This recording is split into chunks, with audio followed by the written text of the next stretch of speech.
Baik, Assalamualaikum warahmatullahi wabarakatuh. Waalaikumsalam warahmatullahi wabarakatuh.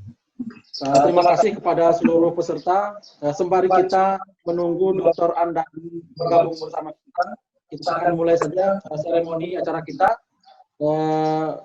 dengan tema webinar kita adalah kisah Dr. Andani kendalikan COVID-19 di Sumatera Barat. Target kita mudah-mudahan acara kita ini nanti bisa menginspirasi, memberikan ilmu pengetahuan juga, baik itu bagi pemerintah daerah ataupun masyarakat terkait dengan penanganan COVID-19. Kita ingin mendengarkan cerita dari Dr. Andani langsung, walaupun mungkin kita sudah biasa membaca dari berita di media online dan sebagainya, ataupun di TV dan sebagainya, cuman harapan kita dengan kita bisa berkomunikasi langsung dengan Dr. Andani nanti lebih detail kita kemudian bisa mendengar cerita dari beliau. Baik, acara ini diselenggarakan oleh Rumah Kreatif Bengkulu dan komunitas komunitas ketua komunitas Fun for Fit Bengkulu, didukung juga oleh BSMI, kemudian Lingkan, serta Yakesma Bengkulu. Jadi Bulan Sabit Merah Indonesia Cabang Bengkulu. Sekali lagi terima kasih kepada peserta seminar. Untuk memulai acara ini, mari sama-sama kita membacakan lafaz Bismillahirrahmanirrahim. Bismillahirrahmanirrahim. Baik, yang pertama kita minta sambutan dari Ketua Rumah Kreatif Bengkulu dan Ketua Fun for Fit Bengkulu kepada Bapak Nindyo Kusmanto SE, kami persilahkan. Bismillah, Assalamualaikum warahmatullahi wabarakatuh. Waalaikumsalam. Alhamdulillahirabbil alamin, wassalatu wassalamu ala asyrafil anbiya'i wal mursalin wa ala alihi wa ashabihi ajma'in. Alhamdulillah, alhamdulillah, kita panjatkan puji dan syukur dari Allah Subhanahu wa taala. Pada kesempatan ini kita masih berikan nikmat iman, nikmat Islam, nikmat. Halo, Assalamualaikum. Ya, Waalaikumsalam warahmatullahi wabarakatuh. Selamat bergabung Dr. Andani di webinar ini. Kami sudah menantikan kehadiran dokter di acara ini. Terima kasih Pak Miliansori. Kita lanjutkan. Ya. Salawat birim salam semoga senantiasa tercurahkan terlimpahkan kepada baginda Rasul Nabi Muhammad sallallahu alaihi wasallam, juga para keluarganya, sahabat-sahabatnya, dan orang-orang yang istiqomah di jalan Islam ila yaumil qiyamah. Bapak Ibu yang kami hormati, pertama-tama kami mengucapkan banyak terima kasih terutama kepada Dr.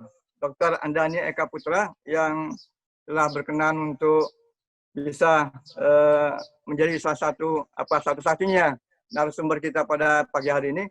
Mudah-mudahan banyak yang kita dapatkan dari apa yang beliau sampaikan nanti mengenai kesuksesan beliau dalam mengatasi pandemi COVID-19 di Sumatera Barat.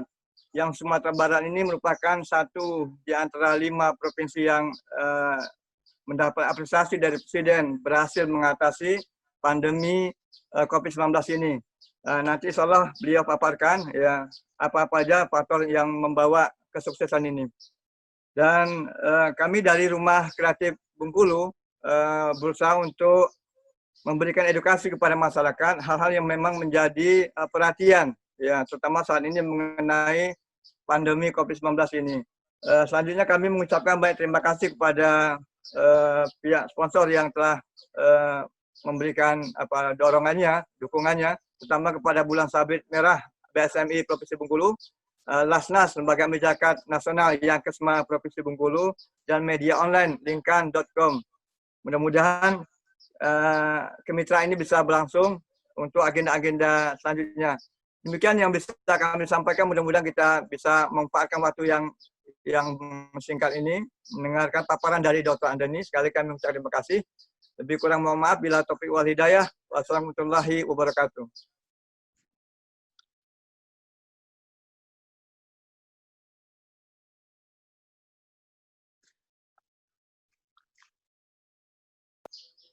Baik, terima kasih kepada Bapak Nindyo Kusmanto sebagai Ketua Komunitas Fund for Pit Tobokito Bengkulu dan Ketua Yayasan Rumah Kreatif Bengkulu. Nah, para peserta sekalian, nanti juga selesai pemaparan dari dokter, kita juga membuka line untuk langsung berdialog langsung dengan Dr. Andani. Sekali lagi kami sampaikan terima kasih kepada Dr. Andani sebagai narasumber kita kali ini. Beliau adalah Kepala Laboratorium Diagnosis dan Riset Penyakit Infeksi Fakultas Kedokteran Universitas Andalas. Nah, tentu kita semua sudah membaca bagaimana profil beliau, begitu juga alhamdulillah bagaimana kerja beliau terkait dengan penanganan COVID-19 yang diapresiasi, begitu juga dengan BNPB mencatat beliau layak kemudian disematkan sebagai patriot penanganan COVID-19. Nah, mungkin yang pertama dokter kami minta menyampaikan pemaparan terkait tema kita hari ini. Kita ingin mendengarkan kisah langsung dari Dr. Andani terkait dengan pengendalian COVID-19 di Sumatera Barat. Kepada Dr. Andani kami persilahkan dengan segala hormat. Baik, terima kasih Mas. Assalamualaikum warahmatullahi wabarakatuh. Waalaikumsalam. Pertama kali saya ucapkan terima kasih ya atas undangannya untuk berbagi pengalaman lah, kalau kita akan berbagi pengalaman terkait bagaimana upaya kita untuk menangani COVID ini. Yang saya hormati juga bapak-bapak, ibu-ibu yang hadir di sini, termasuk khususnya kepada panitia yang telah menyelenggarakan acara ini. Baik, kita langsung saja karena waktu juga pendek. Saya hampir tidak bisa hadir tadi, karena akhirnya satu jadwal saya dengan Bu Risma saya batalkan. Saya cari alasan supaya kita bisa kabur kemari. Subhanallah. Saya harus cari tempat menyepi nih untuk karena kalau di mobil nggak bisa, nggak enak kita komunikasi seperti ini.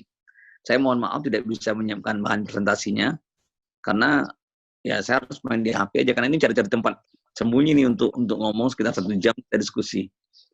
Baik, jadi gini ya. Dalam pemahaman kita terhadap pandemi ini, satu hal yang harus kita lihat bahwa banyak sekali gagal paham terjadi di kita.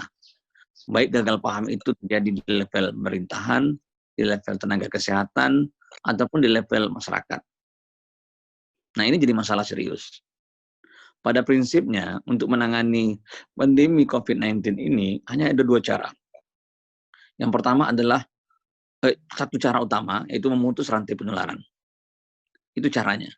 Nah, untuk memutus rantai penularan itu ada 2 cara yang harus kita lakukan. Cara pertama adalah edukasi masyarakat untuk melaksanakan protokol COVID. Nah, saya rasa hampir semua daerah, semua kabupaten kota, masalahnya sama. Sulit sekali memberikan edukasi pada masyarakat. Sulit sekali orang untuk patuh pakai masker, sulit sekali untuk mengatur orang cuci tangan, dan sebagainya. Ini kan susah sekali. Jadi cara kedua adalah dengan cara melaksanakan testing masif. Cara kedua. Nah, ini harus penting kita ketahui, testing masif. Testing masif itu harus 2 hal di situ. Yang pertama adalah tracing yang dilakukan oleh teman-teman dari Dinas Kesehatan. Yang kedua adalah testing laboratorium yang dilakukan oleh laboratorium. Nah, 2 hal itu akan menjamin kita berhasil. Secara teori ya, secara konsep epidemiologi. Nah, ini yang harus kita pahami bersama. Jadi kalau saya katakan daerah hijau itu adalah daerah yang tidak ada kasus positif dalam sebulan, daerah orange terus-terusnya dengan aturan-aturan seperti itu sebenarnya salah. Kalau itu dipakai, maka daerah itu tidak akan periksa spesimen. Dia kan hijau terus. Nanti tahunnya meledak. Kenapa? Karena orang-orang yang berpotensi sebagai penular itu tidak terdeteksi. Jaringan penyebaran virus itu tidak terputus. Nah, ini yang menjadi dasar penyebaran. Bapak Ibu ingin saya sampaikan, ada beberapa fase perkembangan virus ini, pandemi ini. Fase pertama adalah fase pre-pathogenesis. Di fase ini belum ada yang sakit. Tapi harusnya edukasi dibangun di sini. Yang kedua adalah fase pathogenesis. Angka infeksi itu masih sekitar di bawah 16%, 10%. Tapi dalam fase ini, disinilah pertarungan itu sesungguhnya dilakukan. Putuskan rantai penularannya. Kalau saya katakan pertempuran itu ada di jalan-jalan pada fase inilah. Bagaimana kita mencegah, bagaimana kita menjaga agar penyebaran itu tidak meluas. Karena kalau itu gagal kita lakukan, maka dia akan menyebar dan meluas. Begitu dia meluas, ya kan? Begitu dia meluas, dia akan masuk ya, dia akan masuk ke lingkungan tahap berikutnya. Tahap berikutnya itu apa? Tahap berikutnya itu adalah dia akan masuk ke fase yang kita namakan fase eksponensial, fase erupsi. Apa yang terjadi pada fase erupsi? Pada fase erupsi itu, seseorang itu bisa diinfeksi oleh 2-3 orang, sehingga jumlah virus yang menginfeksinya jadi banyak. Ya kan? Jumlah virus yang menginfeksinya jadi banyak. Nah, akibatnya apa?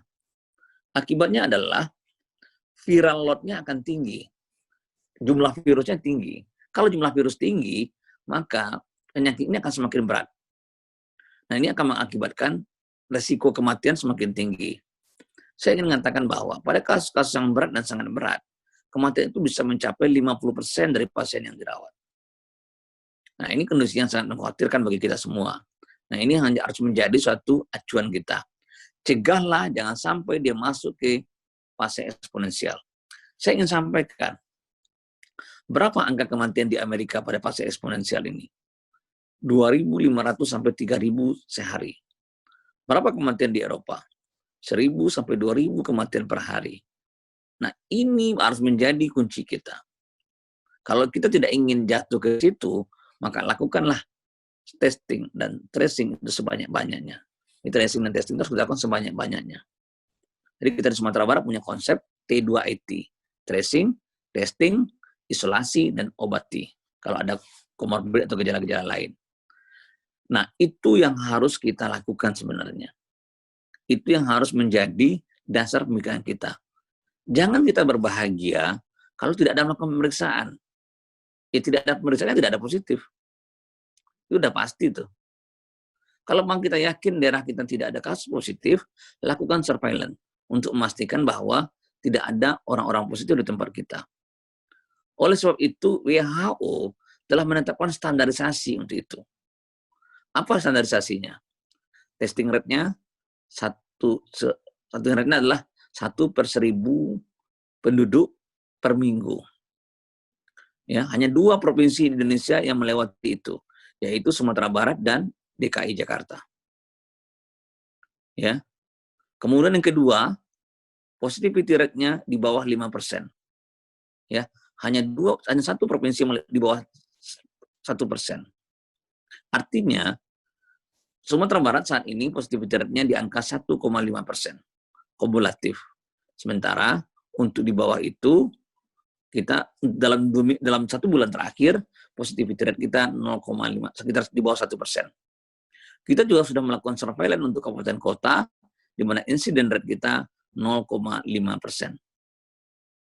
Artinya, saya sempat bicara dengan Pak Doni Monardo, saya katakan bahwa provinsi yang pemeriksaannya kecil, seharusnya jangan dikasih hijau. Kasih mereka tidak bisa direview, tidak bisa dinilai. Sehingga itu bagi pembelajaran bagi mereka gitu. Kan kalau terjadi apa-apa nanti jadi wabah dan sebagainya, masyarakatnya rugi. Masyarakatnya menderita. Itu harus dipahami. Kecuali mereka sudah melakukan surveillance. Surveillance itu adalah untuk mendeteksi berapa angka insiden pada periode tersebut di daerah tersebut. Nah, itu kalau kita di Sumatera Barat, surveillance itu kita lakukan dengan positif, dengan angka dengan presisinya sekitar 0,2 sampai 0,5, margin errornya sekitar 1%. Kita menggunakan teknik cluster random sampling untuk pemilihan sampel. Nah, itu sudah disusun bersama-sama oleh tim.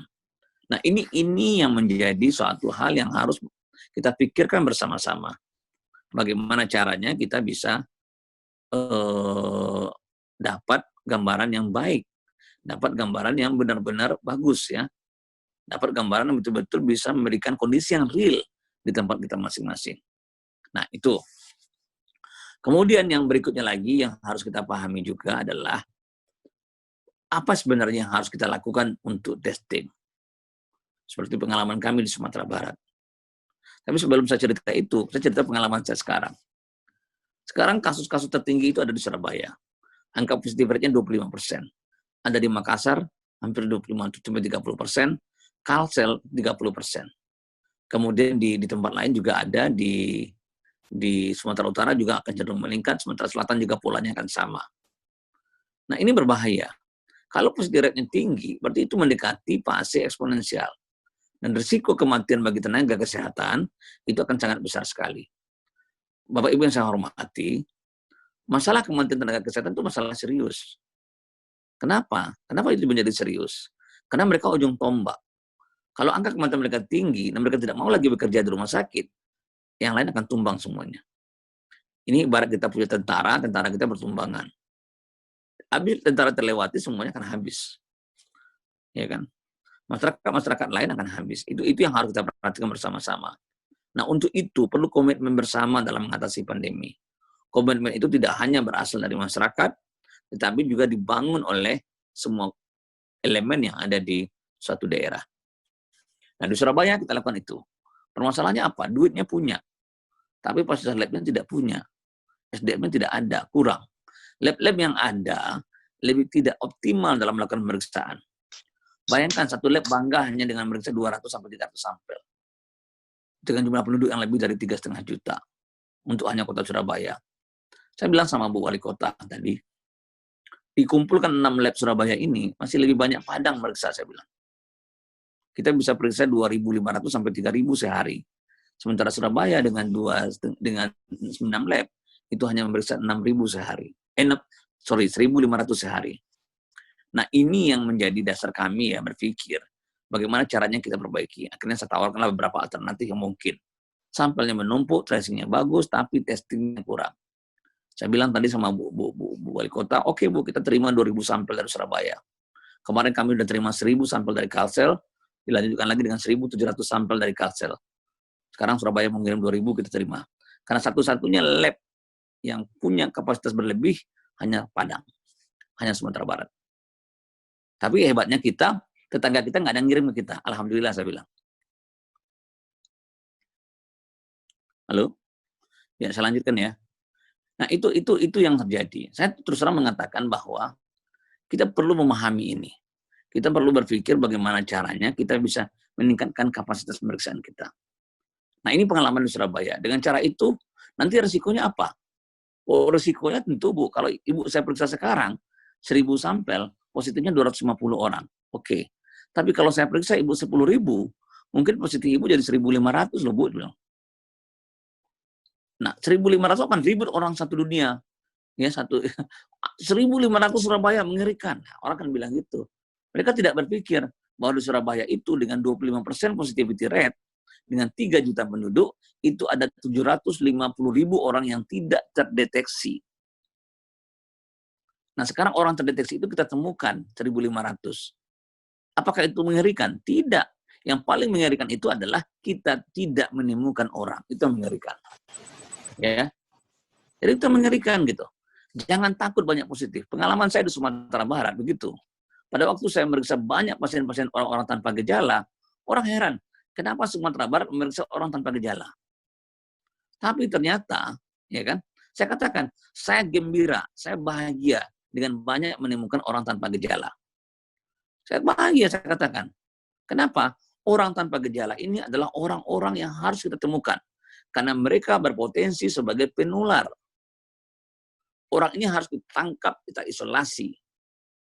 Itu yang penting. Kalau orang di rumah sakit kan udah jelas masuk rumah sakit. Nggak perlu kita pusing-pusing lagi berpikir.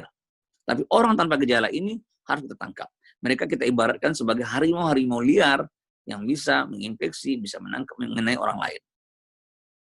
Pemahaman terhadap pandemi harus seperti itu. Pemahaman terhadap pandemi bukan mengobati orang di rumah sakit yang penting, tapi bagaimana kita memutus rantai dengan menangkap harimau-harimau liar ini. Ini konsep pandemi. Saya rasa itu konsep itu sama di mana-mana. Bapak Ibu lihat di Amerika Serikat, mereka periksa 100.000 per hari dan bisa menemukan 36.000 positif. Mereka tidak panik, positif 6.000, tidak ada masalah. Karena hanya itu satu-satunya cara untuk memisahkan antara orang-orang yang berpotensi menyebarkan, yang sudah terinfeksi tapi tidak ada gejala, dengan orang-orang yang tidak, yang sehat. Hanya itu satu-satunya cara. Jadi bahagialah kita kalau kita banyak memeriksa, banyak positif. Tapi positivity rate kita rendah. Bedakan antara positivity rate kita dengan jumlah kasus positif. Nggak sama tuh. Maka saya selalu sampaikan ada 2 indikator yang paling penting. Positivity rate dan testing rate.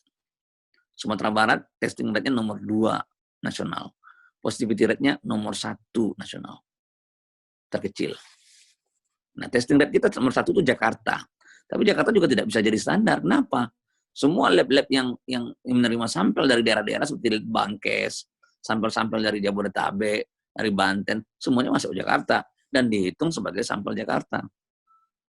Nah, bagi saya tidak masalah lah. Paling tidak Sumatera Barat itu bagus dari sisi bagus dari sisi jumlah sampel yang kita periksa. Itu yang penting. Dan saya optimis insya Allah ya kalau tanpa mendahului Tuhan, kemungkinan besar kita akan bisa bertahan dalam posisi seperti ini. Saat ini kasus-kasus positif di Sumatera Barat itu umumnya berasal dari provinsi luar. Dari Medan, dari Jakarta, Surabaya, Kalimantan dan sebagainya. Lebih banyak berasal dari daerah-daerah itu. Nah, itu dari sisi bagaimana strategi kita untuk pandemi. Yang kedua adalah bagaimana kita membangun laboratorium itu. Bapak Ibu yang saya hormati, laboratorium itu disusun dengan komitmen kita. Bagaimana kita menyelamatkan Sumatera Barat. Atau bagaimana kita menyelamatkan bagian yang bisa kita bantu dari Indonesia untuk pandemi dengan cara melakukan testing. Semua tim saya adalah mahasiswa S1, S2, dan S3. Dan mereka dengan semangat bekerja 24 jam. Kalau harus 24 jam. Saya sampaikan ke mereka bahwa bekerjalah dengan tulus, bekerjalah dengan ikhlas. Tidak usah pikirkan yang lain-lain. Itu yang paling penting. Jadi komitmen itu selalu saya sampaikan, yang selalu saya bangun, dan selalu saya berikan pengertian kepada mereka untuk selalu bekerja dengan ikhlas. Karena saya selalu sampaikan bahwa semakin banyak kita bekerja, semakin baik kita bekerja, tidak perlu banyak koar-koar ya. Tidak perlu banyak koar-koar, maka apa yang kita kerjakan itu akan dibalas oleh Allah ya, dengan cara-cara yang kita tidak tahu. Nah, itu yang harus kita pahami itu. Konsep itu harus kita pahami. Dan alhamdulillah mereka bekerja dengan baik, saya sangat menghargai mereka, saya sangat mengapresiasi mereka. Saya tidak perkenankan satu orang pun ya dari luar itu untuk menyerang mereka. Saya tidak perkenankan. Dan saya akan menghadang badan saya untuk itu. Mereka sudah bekerja dengan keras, saya ada staf saya dimarahi ya. Dimarahi oleh pengirim gitu kan. Saya telepon pengirimnya, saya kasih tahu, bisa marahi pengirimnya. Jangan pernah marahi staf saya bilang. Mereka sudah bekerja keras. Itu yang paling penting dipahami oleh semua orang. Bahwa staf kita itu sudah bekerja dengan maksimal, mereka sudah bekerja dengan optimal, ya kan, mereka juga tidak mendapatkan terlalu banyak ya. Mereka tidak pernah libur. Nah, jadi tolong hargai mereka. Kalau ada masalah sampaikan ke saya langsung.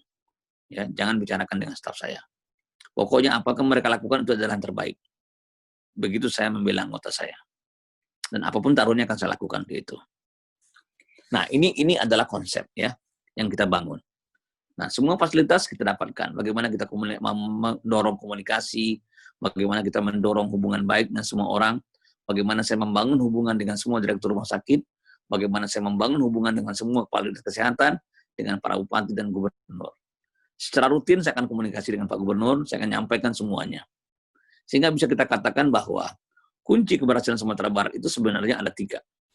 Yang pertama adalah kemampuan tracing dari teman-teman dinas kesehatan, yang kedua adalah kemampuan testing dari teman-teman di laboratorium, dan yang ketiga adalah dukungan penuh dari gubernur. Itu yang kita lakukan di Sumatera Barat. Nah, tujuannya apa? Tujuannya cuma satu, bagaimana kita menyelamatkan masyarakat kita.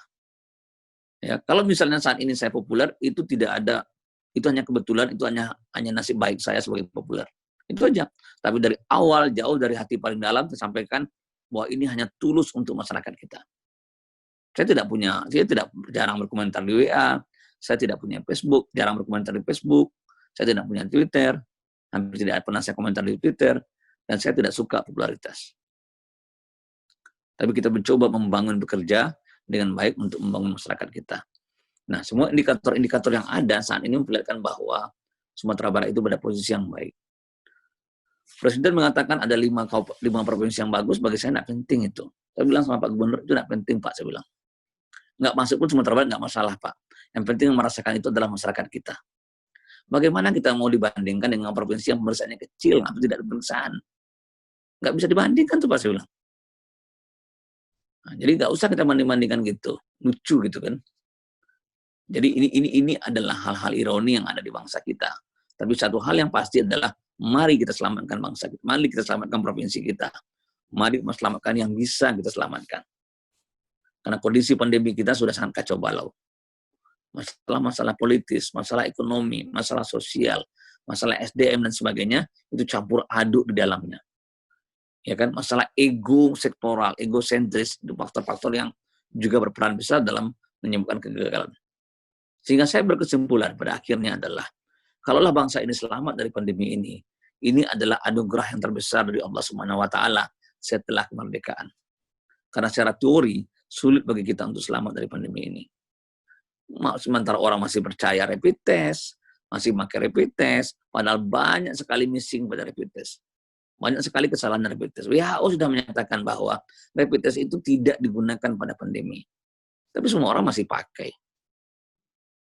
Terakhir saya ingin sampaikan bahwa terus terang kita harus terima kasih kepada teman-teman kita di rumah sakit yang telah bekerja keras ya untuk membantu beberapa pasien dengan berbagai macam kondisi, berbagai macam kekurangan. Tapi harapan kita adalah mari kita bantu mereka dengan cara putuskan rantai penularan. Nah, itu solusi yang terakhir. Rumah sakit adalah benteng terakhir. Tenaga kesehatan di sana adalah benteng terakhir. Kalau mereka tumbang, maka kita tidak akan siap untuk menghadapinya. Saya ingin cuma mengingatkan kepada Bapak Ibu semua bahwa pada pandemi flu Spanyol tahun 1918 itu angka kematiannya 40-50 juta orang. Di Pulau Jawa, rata-rata kematian itu sekitar 25% dari jumlah penduduk. Kenapa itu terjadi? Karena metode diagnostik, pemahaman terhadap kasus, pencegahan penyakit infeksi, pengobatan dan sebagainya tidak optimal atau belum diketahui. Jangan sampai negara ini melakukan hal seperti itu. Jangan sampai masyarakat kita sampai korban 10-15% dari bangsa kita harus meninggal dunia. Jangan sampai itu terjadi. Saya pikir demikian. Terima kasih. Assalamualaikum warahmatullahi wabarakatuh. Waalaikumsalam warahmatullahi wabarakatuh. Terima kasih kepada Dr. Andani yang sudah menyampaikan pengantar daripada materi webinar kita tentang kisah Dr. Andani kendalikan COVID-19 di Sumatera Barat. Ini para peserta sekalian, luar biasa memang Sumatera Barat, laboratorium yang kemudian dipimpin oleh Dr. Andani ini dari 200 sampel kemudian menjadi sehari, lalu kemudian menjadi 1.500, jadi 2.000, kemudian jadi 2.500, dan bahkan sampai 3.000 per hari. Ini sebuah yang sangat luar biasa dan tentu kita banyak kemudian diberikan pengetahuan yang lebih. Nah, baik para peserta sekalian, ini sudah ada komentar atau pertanyaan yang masuk di live chat kita. Yang pertama mungkin izin dokter kita bacakan dulu live chat ini. Nanti juga kita berikan kesempatan kepada peserta. Ini dari yang pertama dari Made Yuliari. Dok, pengalaman kami di Kalteng dalam satu keluarga, bapak dan ibu punya 5 orang anak. Ada salah satu anaknya yang tidak sakit dan tesnya negatif. Faktor apa penyebabnya? Kemudian ini juga ada Dr. Khairina. Di samping yang disampaikan Dr. Andani bilang Surabaya sebagian masyarakatnya juga nggak semudah Sumbar kerjasamanya. Saya ini kerja di RSUD Dr. Sutomo dan suami saya Ketua SMF Mikrobiologi RSUD Dr. Sutomo Surabaya. Semoga Dr. Andani bisa ketemu juga seperti yang direncanakan. Saya tidak mau menyalahkan sebagian masyarakat itu karena itu bagian dari kami. Kenapa saya bilang masyarakat Sumbar kerjasamanya lebih baik? Karena ibu saya orang Minang, saya SD di Bukit Tinggi, SMP 6 bulan di Bukit Tinggi. Jadi saat ini ketemu di WA Group SMP. Udah saya mau pulkam ke Bukit Tinggi harus swab mana ada ke Surabaya seperti itu. Jadi mungkin ada beberapa faktor kalau kami yang nanti insya Allah bekerja dengan ikhlas. Nah, ini Bung Ibrahim sebagai host, apa kita persilakan dulu untuk ini? Bagus saya jawab langsung ya. Oke, silakan lupa. Dokter. Karena otak saya ini udah penuh COVID nih, jadi agak lupa saya. Silakan dokter, silakan. Ya, saya lupa yang pertama tadi apa tadi? Pertanyaan tadi. Yang pertama. Ini terkait dengan. Boleh saya perjelas? Saya Oke, silakan. Ya, Dokter silakan. Andani. Ya, Yap. saya dari Rumah Sakit Dr. Sutomo ya. Kalau saya ini psikiater. Kalau suami saya ketua SMF mikrobiologi. Wah, Jadi, siapa nama itu? Hah? Siapa nama Namanya itu? Dr. Eko Budi Kundori. Oh Katanya iya, kemarin Jumat mau ketemu belum jadi ya. saya kenal beliau. Dokternya mau ke lab termasuk mikro tapi katanya belum jadi ya. Iya. Nah, jadi di Surabaya ini sebenarnya banyak faktor, Dok. Jadi salah satunya itu yang sangat merepotkan itu sebagian masyarakatnya itu kerjasamanya itu masih banyak yang belum mengerti dan bandel. Dan ini saya belum melihat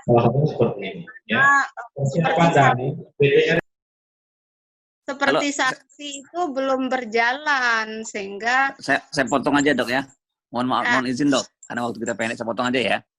Jadi gini, Dok, saya katakan tadi bahwa masalah pemahaman masyarakat untuk melaksanakan protokol COVID itu bukan hanya di Surabaya, Dok. Di mana-mana juga gitu. Itu udah standar kita. Saya sampaikan itu karena saya kan tahu juga masyarakat Minang itu seperti apa. Jadi maksud saya itu perlu juga dikasih masukan.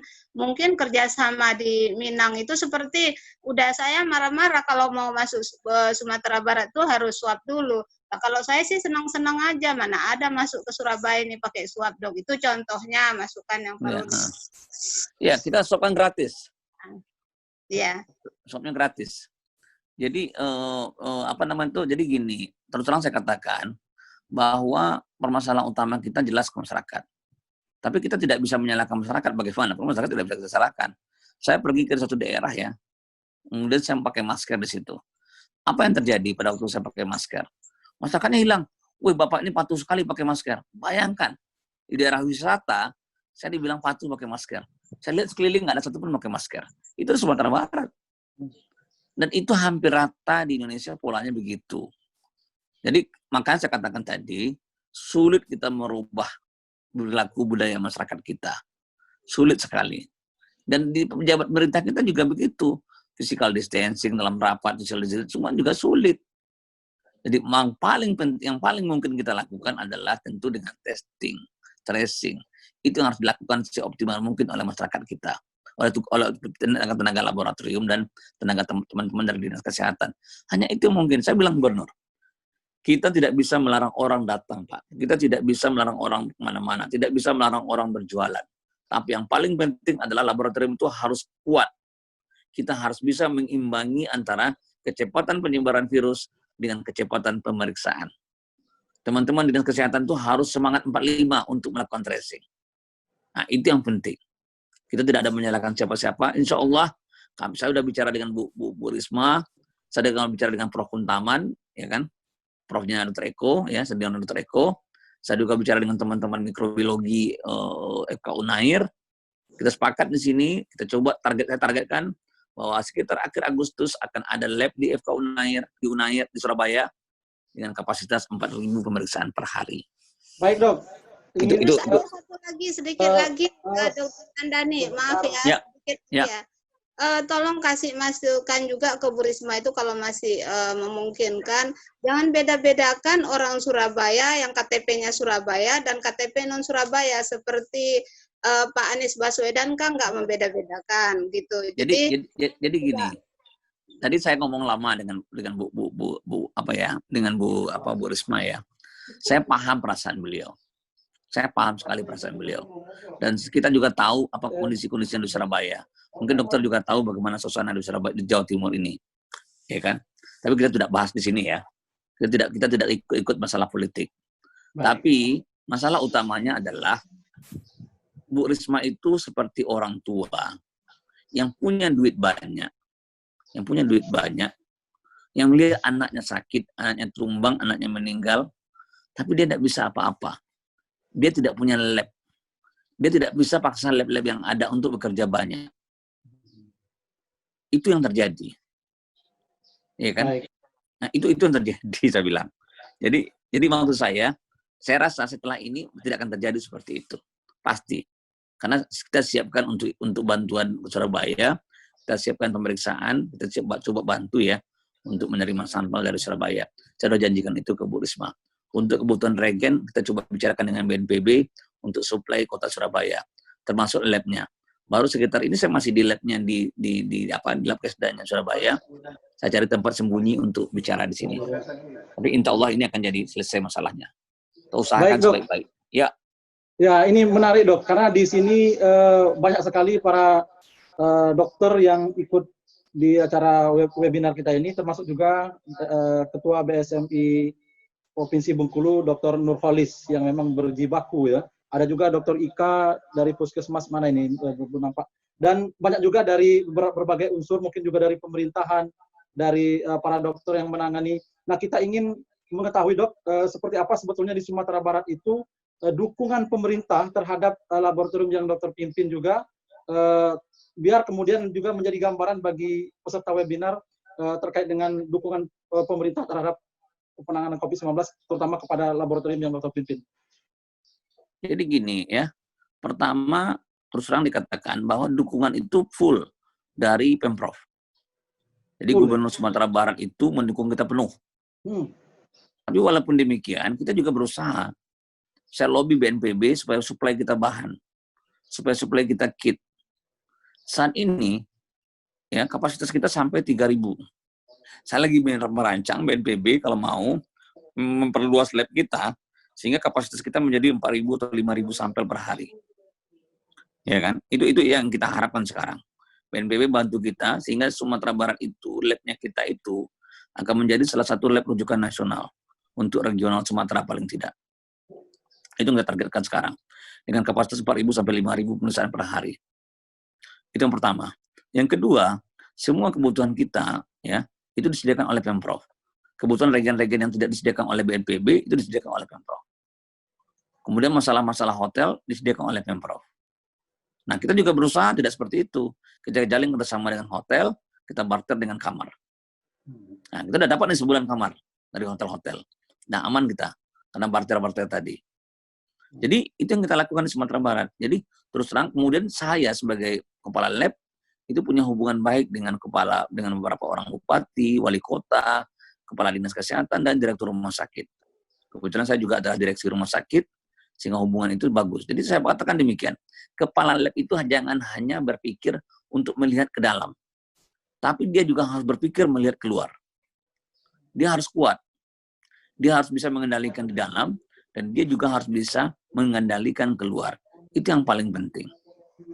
Dia harus bisa komunikasi dengan para direktur rumah sakit, dengan kepala dinas kesehatan, dan sebagainya. Satu hal yang pasti ya, lab itu didukung oleh hampir 60 orang. Dan itu sekitar 10 orang adalah dokter. Dalam dan luar negeri. Ya kan? Tapi kita harus pastikan bahwa masalah utama dalam diagnostik dengan real time PCR itu adalah bagaimana kita membaca hasilnya. Ya kan? Itu yang paling penting. Tidak segampang, saya bisa baca, tidak begitu. Itu yang paling penting itu bagaimana kita membaca hasil, menginterpretasikan dan bisa menilai apa yang harus kita lakukan sebenarnya. Nah, itu butuh keahlian khusus, butuh pengalaman yang paling penting. Nah, itu yang kita lakukan. Kita berlapis untuk itu. Jadi sederhana saya sampaikan bahwa dukungan Pemprov kita sangat bagus sekali. Itu yang penting. Baik. Berarti keberhasilan juga terkait dengan bisa laboratorium ini sampai seperti ini juga dukungan full dari Pemda tentu sangat berarti ya dok ya. Kemudian dok, satu lagi pertanyaan yang substansif yang kemudian juga sering di berbagai media juga kita baca juga, dan tadi juga dokter juga menyinggung terkait dengan rapid test yang tidak kemudian recommended dari WHO. Tapi hari ini Indonesia masih menggunakan rapid test ini, bahkan juga untuk perjalanan kemana-mana itu rapid test selalu digunakan untuk ini. Walaupun Ombudsman juga sudah menyampaikan untuk menghapus rapid test itu. Sebetulnya seperti apa saran dokter? Apakah memang ini dihapuskan saja atau seperti apa dok? Baik, terima kasih. Jadi gini, apakah kita akan hapuskan rapid test? Ini kan juga risiko ya. Bagaimana dengan provinsi yang tidak punya PCR, yang tidak mau mengirim spesimen, yang santai saja, gimana cara itu? Kan nggak tahu lagi dokternya mau diagnosa apa. Akan pusing. Ini menjadi dilema tersendiri bagi teman-teman kita di rumah sakit. Nah, pemerintah juga tahu persis ya bahwa sangat sulit ya bagi kita untuk menyediakan fasilitas PCR itu di semua tempat. Karena bukan hanya masalah duit saja yang terbatas, SDM juga terbatas. Pemahaman orang untuk kerja lab itu juga terbatas. Maka kadang-kadang rapid test harus maju lagi gitu kan. Surabaya saya katakan sama Bu Wali Kota, kenapa masih pakai rapid test Bu? Ya gimana lagi, nggak ada PCR yang nggak bisa. Lab-labnya terbatas. Oh ya sudah masuk. Nah itu yang terjadi di kita di Sumatera Barat itu seperti di tempat-tempat lain begitu. Makanya terus terang saya katakan rapid test itu tidak akurat. Jadi kalau sekarang orang lihat rapid test kalau reaksi di periksa lanjutan salah saya bilang. Yang paling bermasalah itu adalah yang negatif itu malah. Kenapa saya bilang begitu? Pada minggu pertama sensitivitas rapid test itu hanya 20%. Pada minggu kedua sekitar 60%. Apa itu sensitivitas? Sensitivitas itu adalah kemampuan rapid test itu mengatakan orang itu sakit, ya, untuk mengatakan orang itu sakit, ya, pada orang sakit itu rapid test akan positif. Nah, itu sensitivitas. Kalau sensitivitasnya 20%, artinya apa? Artinya jelas ya bahwa kalau itu posisinya 10 orang positif, maka rapid test hanya mengatakan 2 yang positif pada minggu pertama. 2 positif pada minggu pertama. Berarti 8 lagi yang positif mana? Hilang, dibilang negatif. Kalau pada minggu kedua, dari 10 orang positif yang sakit, diperiksa rapid testnya, hanya 6 orang yang dikatakan positif oleh si rapid. Ya kan? Ya kan? Hanya 6 orang yang itu. Coba bayangkan. 4 lagi hilang. Nah, ini adalah orang-orang negatif semuanya. Yang dikatakan negatif oleh rapid test. Tapi bolong, tapi lolos dia. Nah, orang-orang ini bertebaran di masyarakat, menyebar di masyarakat, dan menyebarkan virusnya. Nah, ini kan jadi masalah serius. Nah, makanya saya dari awal sudah sampaikan bahwa tidak merekomendasikan penggunaan rapid test. Nah, itu. Tapi kalau memang tidak ada lagi, apa lagi? Ya kan? Nah, itu problem. Oleh sebab itu diharapkan cobalah buka hati untuk provinsi-provinsi yang tidak punya lab. Bangunlah lab sendiri, kembangkan sendiri, anggarkan sendiri. Kalau tidak bisa SDM kurang, kirim ke tempat lain yang bisa kerjasama. Itu harus dilakukan, jangan menunggu saja. Jangan semua mengandalkan rapid test. Karena yang paling masalah dari rapid test, transaksi ekonominya luar biasa di situ. Ini yang berbahaya. Nah, ini yang harus kita hindari sebenarnya. Baik. Jadi saya katakan sekali lagi, saya terus terang katakan, ya saya udah lama nyampaikan bahwa Padang itu kekurangan sampel. Silakan kirim sampel ke Padang. Beberapa teman-teman saya dokter yang ada di luar Sumatera Barat itu mengeluh. Mereka tidak bisa periksa. Saya ingin sampaikan satu kasus ya. Satu dokter di suatu rumah sakit mengalami reaktif COVID dengan rapid test. Kan? Cepat positif ya. Itu yang terjadi. Kemudian dia panik, dia stres. Dia harus periksa PCR tapi nunggu 5 hari sampai seminggu. Dia butuh tahu cepat, karena OK-nya harus operasi. Dia dokter spesialis. Dan di situ dokter spesialis berapa orang positif. Reaktif. Akhirnya datang ke Padang, karena kita teman, ya saya periksakan. Datang jam 8 pagi, kita periksa, jam 11, jam 1 keluar hasil. Ya kan? Kemudian saya sampaikan, alhamdulillah hasilnya negatif. Bapak Ibu, coba lihat betapa histerisnya dia. Dia langsung guling-guling di lantai itu. Dokter spesialis, umurnya sama sebaya dengan saya, sekitar 47 tahun, berguling-guling di lantai. Ya, saking histerisnya. Saking senangnya dia negatif. Bayangkan itu, saya bilang. Betapa stresnya teman-teman kita di rumah sakit sekarang. Nah, itu harus kita pahami bersama-sama. Nah, itu harus kita dukung gitu. Mereka harus kita dukung. Nggak bisa kita biarkan seperti itu. Mereka was-was, mereka positif, anak istri mereka di rumah. Coba lihat kasus-kasus di Jawa itu. Berapa banyak suami istri yang positif meninggal, yang anak yang positif meninggal. Tadi pagi, kemarin saya ditelepon oleh dokter dari Unhas Makassar. Orang tuanya meninggal karena COVID. Semua anggota keluarganya positif COVID. Dokter, tenaga kesehatan, bukan hanya dokter, tenaga kesehatan, itu adalah kelompok yang berisiko untuk COVID. Kalau terjadi pandemi, tenaga kesehatan ini tidak bisa mengelak, harus masuk rumah sakit, tidak. Harus layani pasien. Tapi dia tahu di situ adalah daerah hitam. Tapi dia harus masuk. Kalau masyarakat biasa, boleh tidak masuk, sebenarnya tidak sakit. Tapi tenaga kesehatan harus masuk. Tidak ada cerita tidak. Coba bayangkan. Mungkin itu masuknya terakhir kali dari situ. Mesti langsung dirawat dia. Nah ini harus kita pahami bersama-sama. Risiko yang akan dihadapi oleh nakes kita gitu. Nah saya ingin mendorong pemerintah daerah, pikirkanlah itu, pikirkanlah nakesnya. Ya. Karena kalau begitu nakes kita lumpuh, maka risikonya lebih berat lagi. Masyarakat kita akan hancur gitu. Tidak ada orang nolong lagi. Ya kan, apalagi ada trauma di nakes kita lebih parah lagi hasilnya. Mereka takut lagi dengan pasien. Tidak mau lagi dengan pasien. Ini jangka panjang, maka berikan kenyamanan pada mereka, berikan keyakinan pada mereka. Ini yang paling penting. Jadi jangan bermain rapid juga untuk hal seperti ini. Baik. Luar biasa sekali. Kami masih minta waktunya. Sampai jam berapa nih dokter bisa nih dokter? Ya lanjut aja, nggak apa-apa. Lanjut aja ya, baik.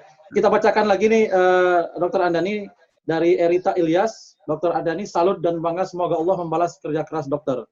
Kemudian dari Amos Lukas, apa yang sebabkan pemeriksaannya cepat? Apakah ada regen khusus? Kemudian dari Let Miros, dokter untuk sampel yang diambil apakah darah atau air ludah? Kemudian pertanyaan berikutnya adalah, izin bertanya dok, kalau di Bengkulu mau menerapkan seperti di Sumbar, bagaimana langkah-langkahnya? Nah ini mungkin juga perlu juga diketahui oleh yang hadir di daerah-daerah selain Bengkulu hari ini yang ikut webinar ini, mungkin juga pertanyaannya mungkin sama untuk dokternya. Langkah-langkahnya yang harus disiapkan. Jadi gini ya, tidak ada. Yang penting itu adalah ada alatnya, ada tempatnya, ada SDM-nya, dan ada sistemnya yang kita bangun. Itu yang paling penting. Ya, tidak ada yang spesifik di situ. Jadi ada, dan yang paling penting lagi adalah SDM-nya punya hati. Itu yang penting ya. Bukan hanya sekedar memeriksa. Ya kan? Saya katakan bahwa perlu hati oleh SDM-nya. Itu yang paling penting, bahwa mereka bekerja untuk masyarakat, untuk bangsanya, untuk rakyatnya. Itu yang mereka harus pahami itu. Jadi apa yang mereka kerjakan itu betul-betul akan dirasakan oleh orang. Nah, membangun pola itu tidak gampang. Nah, itu perlu leadership yang bagus, perlu leader yang kuat. Nah, banyak lab-lab jangan asal ngerja aja, sudah periksa, sudah selesai. Mereka tidak berpikir lagi yang lain-lain. Nah, itu yang terjadi. Kemudian bagaimana kita preparasinya, seperti saya katakan tadi, siapkan aja semua fasilitas mendukungnya. Kemudian kita kerjakan dengan baik.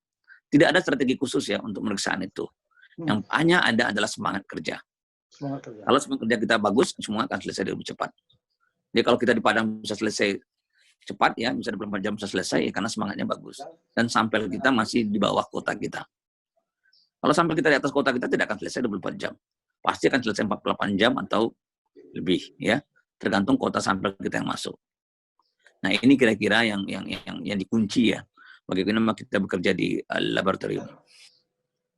Baik, kami persilakan lagi karena insya Allah dokter tetap memberikan waktu bagi kita tadi untuk kemudian sekarang kita persilakan mungkin dari kawan-kawan atau peserta webinar yang ingin berkomunikasi langsung. Nurhandini Eka Dewi sudah melambaikan tangan. Mungkin Pak host silakan untuk di Dr. Nurhandini. Ya. Silakan Ibu Nurhandini Eka Dewi. Ya, terima kasih. Salam dari Lombok. Saya dari NTB. Dari Lombok, ya. Subhanallah. Ya. Baik, Pak Andani. Saya terkesan dengan apa yang sudah disampaikan. Kami di Lombok, di NTB, juga sudah mulai melaksanakan testing yang cukup banyak, tapi belum seagresif di Sumbar, karena ada permasalahan bahan baku. Jadi reagen. Kami punya 8 PCR sekarang, tapi memang kapasitasnya belum terlalu maksimal ya, 8 PCR, kita mungkin sekitar 500 lah bisa sehari. Nah, tapi bahan reagen ini yang kita pertanyakan Pak Andani. Kalau VTM atau swab mungkin kita bisa, tapi reagen kan tidak mudah kita mendapatkan. Mungkin dari Dr. Andani bisa sampaikan bagaimana untuk reagen ini sehingga kita bisa kencang melakukan testingnya. Dari mana saja sumber-sumbernya. Karena kita pengalaman beli itu menunggunya cukup lama untuk mendapatkan. Terima kasih. Yang pertama, Bu, saya tanya dulu, Bu, itu reagennya closed system atau open system? Kita punya ada 2 yang closed system, tapi yang lain open system. Oke, mesinnya Bioret gitu. Ada yang Bioret, ada yang saya lupa apa mereknya, tetapi open system. Ada tiga mesin open system. Halo. Mesinnya Bioret. Ya, ada yang Bioret kita beli. Oke. Saya rasa nggak ada masalah, Bu. Saya nggak tahu Ibu, apakah Ibu tidak dapat kiriman dari BNPB? Dapat Pak. Nah, tuh. Berarti kan, Cuma maksud saya kan kalau lihat Dr. Andani kan 3.000 sehari, itu apakah BNPB support semua? Yang 3.000 sehari? Iya. Kita punya. Semua ya. Artinya, saya punya sampai sekarang, stok saya sampai 30.000 sekarang. 40.000. Oh iya. Ya. Jadi artinya kita bisa mengandalkan, artinya kalau kami kencang nih, kita bisa mengandalkan BNPB ya Pak ya sebagai bisa. sumber dari reagen. Sekarang kita buktikan kita tuh bisa gitu. Bayangkan kami cuma punya 5 mesin PCR. Ya. Dan yang optimal itu cuma 3 atau 4 mesin. Tapi kami bisa selesaikan 2.500 sampai 3.000. Ya kan? Itu yang kita lakukan. Terus dengan 8 mesin PCR, wow, luar biasa. Tinggal. Jadi masalah utama di testing ini bukan di PCR sebenarnya, tapi di ekstraksinya. Iya, betul. Itu masalah utamanya, bukan di PCR-nya. Orang sering salah, sehingga dibeli terus mesin PCR, dikasih mesin PCR, padahal mubazir saya bilang. Nggak ada gunanya dikasih saya banyak. Satu lab itu 5 mesin udah cukup, udah maksimal tuh. Saya malah bilang, kalau satu lab itu punya mesin PCR 3, tidak cukup, tidak bisa menyelesaikan 1.000 sampel, tarik mesin PCR-nya, satu lagi. Keluarkan dari situ. Kasih tempat yang bisa ngerjakan itu. Karena 2 mesin PCR cukup 1.000 sampel.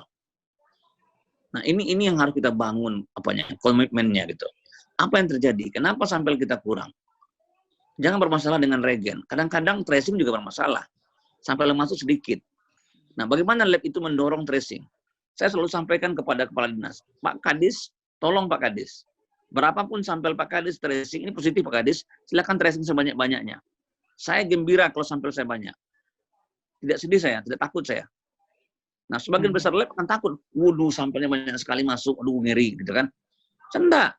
Saya sampaikan ke anggota saya, semakin banyak sampel masuk, semakin banyak pahala kita. Itu saya sampaikan gitu. Karena sampel masuk itu bagus bagi kita. Ini harus terpahami, itu adalah bagian proses kita untuk memutus rantai. Hebat. Ya, bangga saya punya dokter seperti ini. Dokter Andani, salah satu mesin kami kemarin sempat kita push begitu ya, sehari kita 2 mesin itu sehari kita sampai periksa 500-an. Tapi terus dalam waktu 1 bulan itu sering error. Nah itu jadi sehingga setelah itu teman-teman di lab agak hati-hati juga, makanya kalau takut rusak juga mereka. Ibu, kami kemarin pakai mesin cuma 2, Bu. Kami kerjakan 2.000 sampel.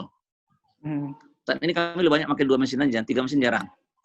Kalau 2.000 mesin, berarti mesin itu lantar dari pagi sampai subuh dia jalan terus. Aman insya Allah. Yakinlah. Aman, Bu. Yang penting kita maintain baik-baik. Ya kan, kita kontrol baik-baik. Itu yang penting. Dan alhamdulillah kami punya dokter ya dari Jerman khusus untuk teknisi mesin alat-alat. Jadi agak tertolong juga kami untuk kerja seperti itu. Tapi percayalah sama saya bahwa jangan pikirkan itu, pikirkan sekarang bagaimana kita menembus 1.000 sampel. Saya ingin semua lab-lab yang dibantu oleh BNPB bisa mencapai 1.000 sampel per hari. Nah, jangan nanti cerita terbalik-balik, lab mengatakan sampel kurang. Sementara Dinas Kesehatan mengatakan kami disuruh tidak boleh banyak-banyak kirim. Nah, ini terjadi di beberapa kabupaten kota saya lihat. Karena saya sudah banyak dampingi BNPB untuk beberapa daerah, beberapa lab, itu yang terjadi. Jadi ini harus kita, malah lab harus mendorong, lab harus memberikan warna kepada daerah tersebut. Lab harus maju ke depan, saya bilang, jangan di belakang aja. Itu yang penting. Jadi kita perlu, tadi saya katakan begini ya, kebanggaan kita saat ini di laboratorium adalah siapa yang paling meriksa paling banyak, itu yang paling hebat. Tidak banyak profesor di situ, tidak hebat lab, itu yang kita banggakan. Karena bangsa ini butuh jumlah pemeriksaan. Bukan yang lain-lain. Itu harus kita pahami bersama. Pak Jokowi minta 30.000 spesimen per hari. Sampai sekarang belum tercapai. Gimana mau tercapai, saya bilang. Labnya hanya bermain 200-300 sampai puas. Jangan seperti itu gitu. Lab itu harus berpikir bagaimana dia ngerjakan. Kalau saya berpikir, Bu, untuk saya nggak tahu Lombok itu untuk berapa wilayah dia tanggung, dia cover ya. Kalau perlu Ibu periksa 1.500 sampai 1.000 per hari. Majukan itu, Bu. Dorong itu, capai itu.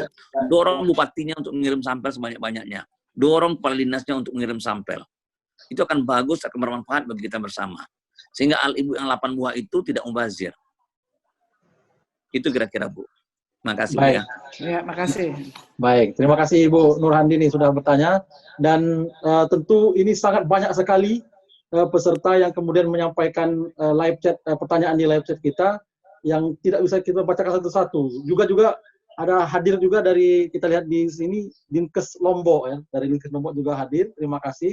Nah, silakan bagi peserta webinar yang lain yang ingin langsung berkomunikasi dengan Dr. Andani yang masih ada. Oke, dari Dinkes Lombok, Bung Imron mungkin bisa digabungkan. Oke, silakan. Ya, terima kasih. Assalamualaikum warahmatullahi wabarakatuh. Waalaikumsalam warahmatullahi wabarakatuh. Salam sehat untuk kita semua. Saya kebetulan dari Dinas Kesehatan Lombok Utara ini. Yang tadi itu adalah Kepala Dinas Kesehatan Provinsi, Bu Dr. Nurhandini. Subhanallah. Beliau atasan saya, kebetulan. Menarik yang disampaikan oleh Dr. Andani ini terkait dengan pengalaman. Kita hanya sharing pengalaman aja mungkin, Dok, ya. Ya, silakan, Mas. Sekarang yang jadi persoalan kami khususnya di Lombok Utara maupun di kesehatan provinsi, kalau tadi dokter berharap sekali sampelnya itu banyak sekali ya, sampai ribuan lah per hari. Nah, menjadi persoalan kami sekarang di Lombok ini adalah banyak sekali warga masyarakat ini menolak untuk dilakukan tracking kontak, apalagi dilakukan pemeriksaan rapid atau swab.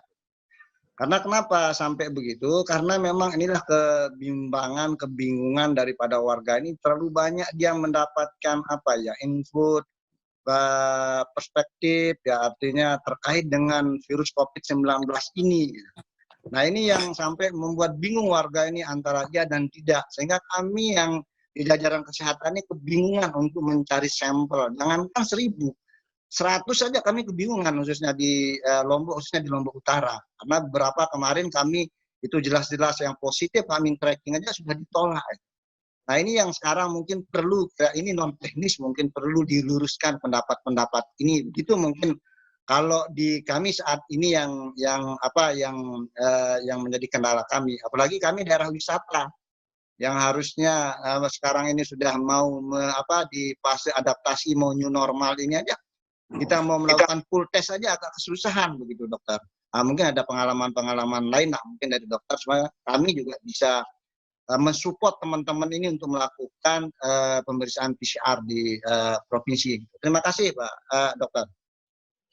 Ya, terima kasih, Pak. Saya langsung jawab, Pak, ya. Jadi gini, Pak, ini perlu seni, Pak. Bagaimana seni kita mendorong orang untuk mau diswab. Nah, tentu dalam hal ini, Pak, yang paling penting itu adalah bagaimana kita memberikan pemahaman kepada mereka. Itu yang paling penting. Jadi, apa guna kita punya promkes di dinas masing-masing kalau tidak bisa menyelesaikan masalah ini? Nah, ada beberapa cara yang bisa dilakukan itu. Tentu yang paling penting itu adalah kita antisipasi hoaks yang berkembang saat ini. Pertama. Yang kedua, kita berikan pemahaman yang rutin kepada masyarakat terus-menerus. Kita libatkan TNI Polri kalau perlu untuk itu. Kita sampaikan bahwa ini tujuannya untuk mereka, untuk keluarga mereka, untuk masyarakat mereka. Kalau mereka seperti ini, maka orang tua mereka, nenek mereka, kakek mereka, itu akan bisa terinfeksi. Nah, itu bisa berbahaya. Sampaikan testimoni dari orang-orang yang sudah positif, yang keluarganya positif semuanya. Nah, itu adalah bagian dari strategi. Saya rasa saya tidak perlu ajar oleh teman-teman dinas kesehatan, karena sudah pasti pengalaman sekali di situ. Mulai dari tuberkulosis, malaria, dan sebagainya. Nah, ini strateginya gitu. Nah, perlu semangat, Pak. Ini butuh semangat betul, Pak. Saya terus terang sampaikan, saya selalu wanti-wanti dengan teman-teman di dinas kesehatan, karena kebagian besar masih senior saya bilang, "Uni kakak, tolong periksa sebanyak-banyaknya. Kita terima sampelnya di sini, nggak ada masalah." Ini yang selalu saya sampaikan. Kita siapkan itu, kita terima itu. Ayo nih, kita dorong. Ini sampelnya kok masih sedikit, ayo tambah lagi.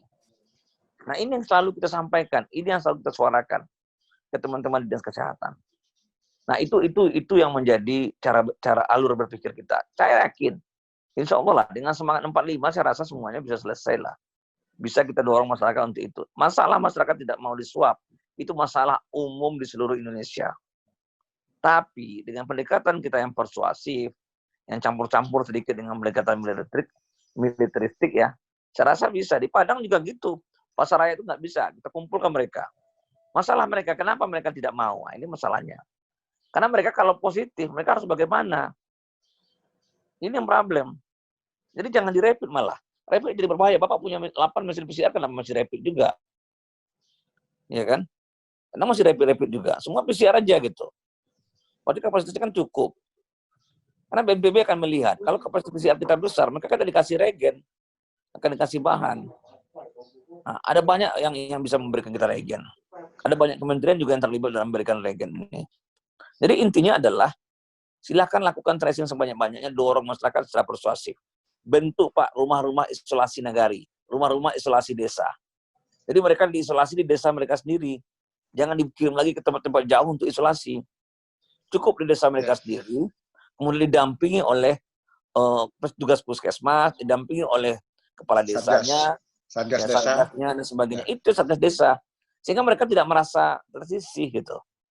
Berikan pemahaman kepada masyarakat bahwa ini infeksi biasa, semua orang bisa kena. Kenapa mereka diisolasi? Supaya mereka tidak menginfeksi orang lain. Perbanyak spanduk, perbanyak leaflet, perbanyak pamflet, perbanyak media informasi. Counter semua hoax yang salah kacau balau itu. Nah ini adalah tugas kita bersama Pak. Masalah Bapak adalah masalah juga yang dialami oleh semua kabupaten kota di seluruh Indonesia. Itu masalahnya Pak. Tapi saya kagum juga tadi dengan Dinas Kesehatan Surabaya. Dia bilang, kami sanggup untuk melakukan tracing banyak. Dokter sanggup tidak bisa sampai kami 125.000 orang. Waduh, saya bilang. Saya juga yang kaget 125.000 mampu sebenarnya cara meriksa ini, saya bilang. Tapi itu semangat beliau. Berarti tidak masalah mereka dengan tracing. Ya kan? Tidak masalah mereka dengan tracing sama sekali. Artinya ada yang bisa, ada yang tidak. Tentu tetap harus kita usahakan. Jangan kita puas dengan 100 sampel. Jangan pernah puas dengan begitu. Saya malah harap kemarin saya bilang sama Pak Doni, saya sebenarnya ingin Pak, setiap lab, setiap kabupaten kota, setiap lab itu minimal memeriksa 1.000 sampel. Nah, itu lab tidak bisa berdiri sendiri, harus dukungan Dinas Kesehatan. Oleh sebab itu sudah ada anggaran untuk tracing, juga sudah ada anggaran, bisa diajukan anggarannya untuk proses tracing. Makin banyak tracingnya, makin banyak duitnya, kan jelas tuh. Nah, itu kira-kira Pak Kadis yang bisa kita lakukan ya, yang harusnya kita lakukan. Karena saya katakan sekali lagi, kunci keberhasilan itu Pak, terletak di tangan teman-teman Dinas Kesehatan untuk tracing, dan teman-teman di laboratorium untuk proses diagnostiknya. Ya, bupati, gubernur, ya kan, itu adalah orang-orang yang berperan sebagai kontrol. Orang-orang yang mengendalikan semua proses. Karena konsep kita itu harus sama, bahwa untuk menghadapi pandemi ini, putuskan rantai penularan. Tidak ada bahasa lain, Pak. Untuk memutuskan itu, periksa sebanyak-banyaknya. Bekerja samalah antara laboratorium dan Dinas Kesehatan. Saya pikir gitu, Pak. Terima kasih, Pak. Ya, terima kasih Pak Dr. Andani. Baik, terima kasih juga dari Dinkes Lombok sudah bertanya, dan ternyata hadir juga Kepala Dinas, Ibu Kepala Dinasnya, Nurhandini Eka Dewi.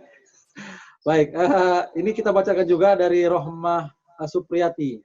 Terharu campur sedih, semoga apa yang Dr. Andini share ini didengar oleh pihak-pihak terkait di Kota Bengkulu demi keselamatan kami masyarakat Bengkulu. Semoga Dr. Andini dan tim selalu dalam lindungan dan rahmat Allah Subhanahu wa Ta'ala. Baik, ini sudah hadir ya Ketua BSMI yang memang berjibaku dari tampilannya, beliau lagi di lokasi ya. Pada Dr. Nurholis, kami persilahkan untuk kemudian berkomunikasi dengan Dr. Andani karena sudah melambaikan tangan tadi. Mohon izin Mas ya, ini terakhir ya. Oh ini terakhir, oke. Ya, terakhir baik, ya, mohon izin baik. ya. Ini terakhir, ini spesial, ini karena dari tuan rumahnya tuan rumah. Bengkulu. Baik, silakan Dr. Nurholis.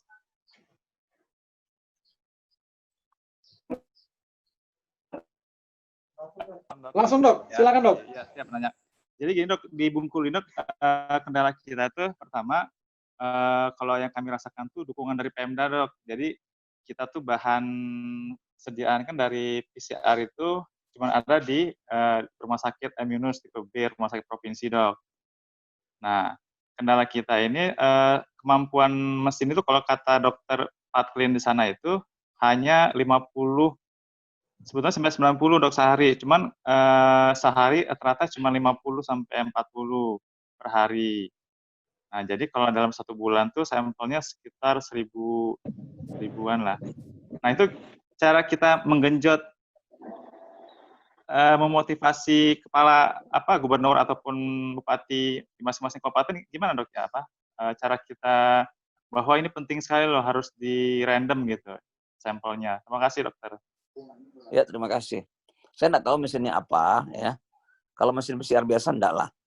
Kalau itu mungkin itu GenExpert atau TCM ya. Saya rasa mesinnya mungkin GenExpert atau TCM tuh.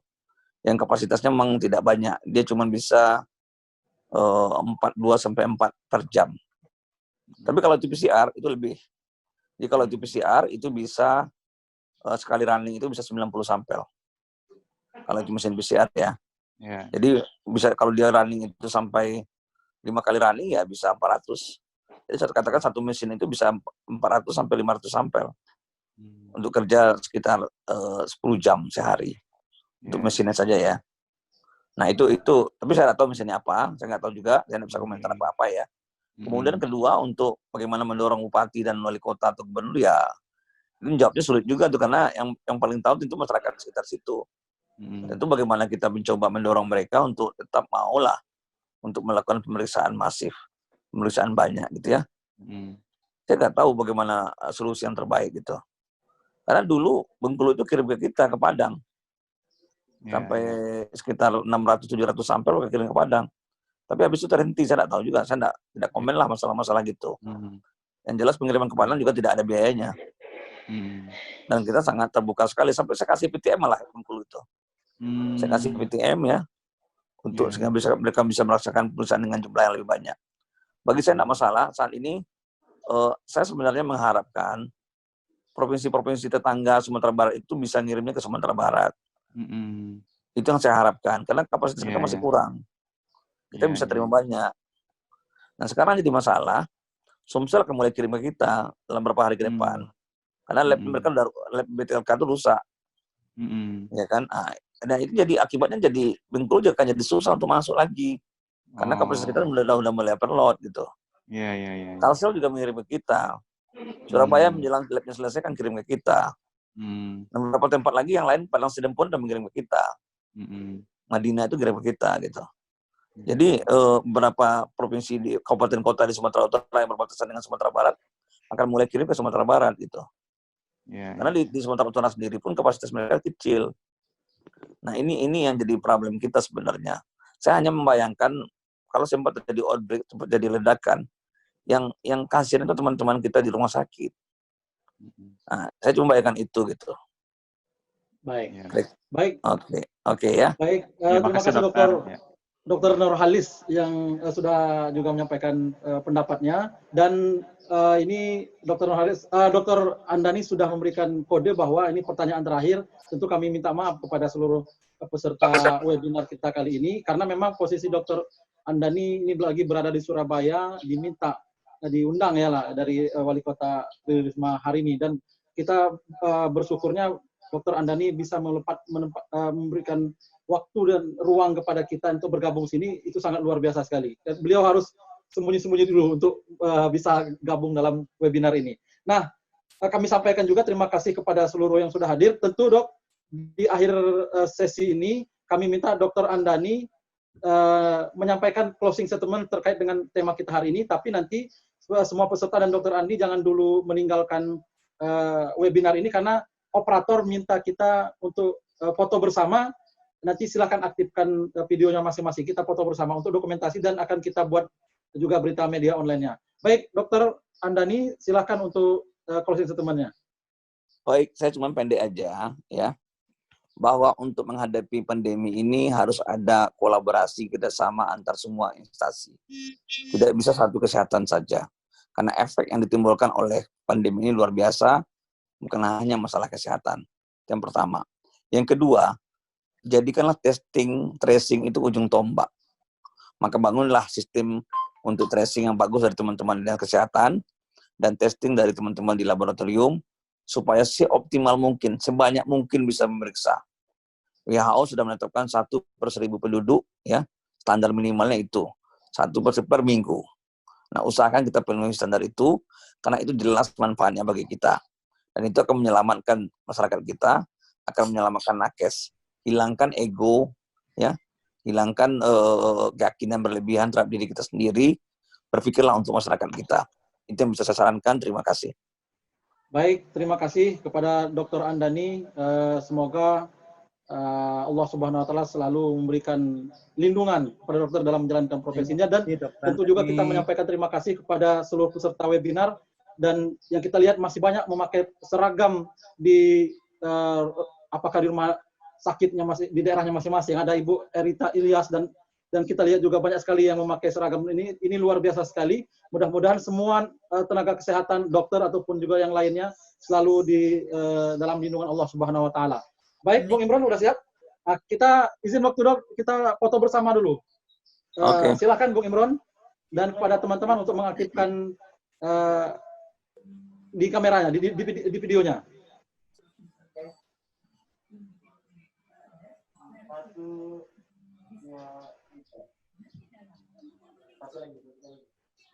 Ulang lagi, karena tadi dokter nyulang. Ya, silakan.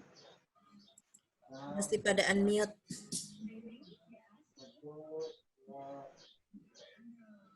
Oke, baik. Terima kasih Pak Operator, dan sekali lagi terima kasih Pak Andani Eka Putra. Selamat menjalankan tugas kembali, dan terima kasih juga kepada peserta webinar, dan mohon maaf tidak bisa membacakan seluruh komentar-komentar yang masuk. Sekali lagi semoga COVID-19 segera berakhir dan Indonesia begitu juga dunia bisa kembali hidup seperti biasa tanpa kemudian virus lagi. Saya moderator Melian Sori, mohon maaf atas segala kekurangan. Assalamualaikum warahmatullahi wabarakatuh. Waalaikumsalam. Waalaikumsalam warahmatullahi wabarakatuh. Selamat sore.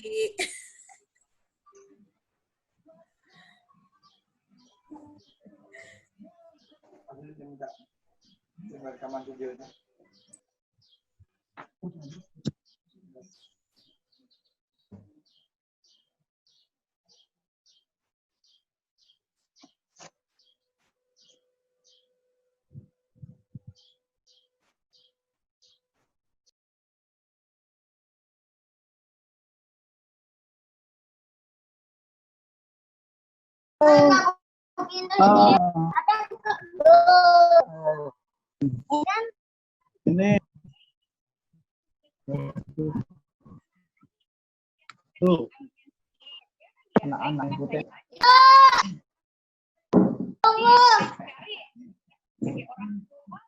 Aduh.